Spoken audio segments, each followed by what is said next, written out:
It's a stressful time at the moment, as Christmas is approaching, as we are difficult to look further than the imminent big day itself, in relation to our own coping mechanisms.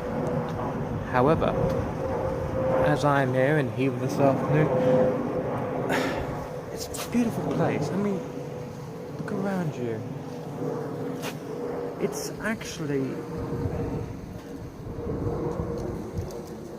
putting me in a daze of ennui. This metaphysical maze brought me in a state of calm that is very rarely met. Calm and I've never really got on, to be honest. Needless to say that when I finally came out of my stupor, and back to reality, so to speak, my thoughts ventured further into the realm of dreams and subconscious. In our ideal world, we might produce ambitions of Christmas being a joyful time of log fires, bountiful meals, and gatherings about the hearth and celebrations of plenty.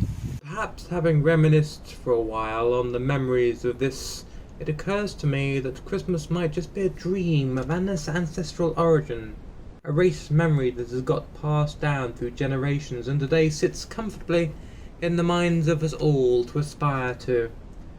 Although aspirations in themselves are not such a bad thing, it is perhaps good to remind ourselves that the dream is just that, a semi-conscious illumination in which the REM state dictates that we should be aspiring to, rather than that with which we are driven toward by modern society.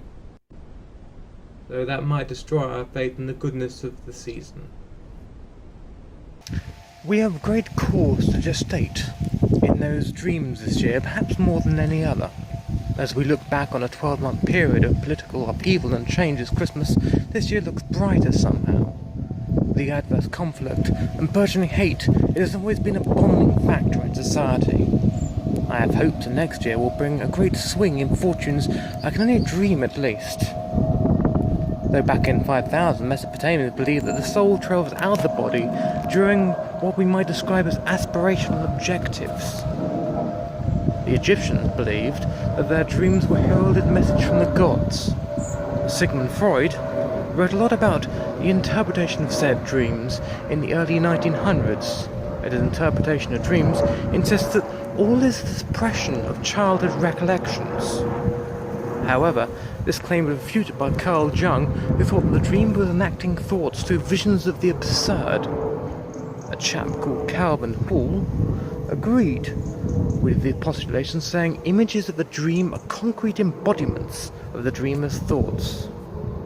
These images give expression to which is invisible, namely, conceptions. Despite all this, we are still faced today with the reality that the dreamer has no more control over his wants or desires within that state than those looking to cognitive behavioural therapy as an absolute solution to their problems. Quick fixes are not available today, nor were they yesterday. Happy Christmas, everyone.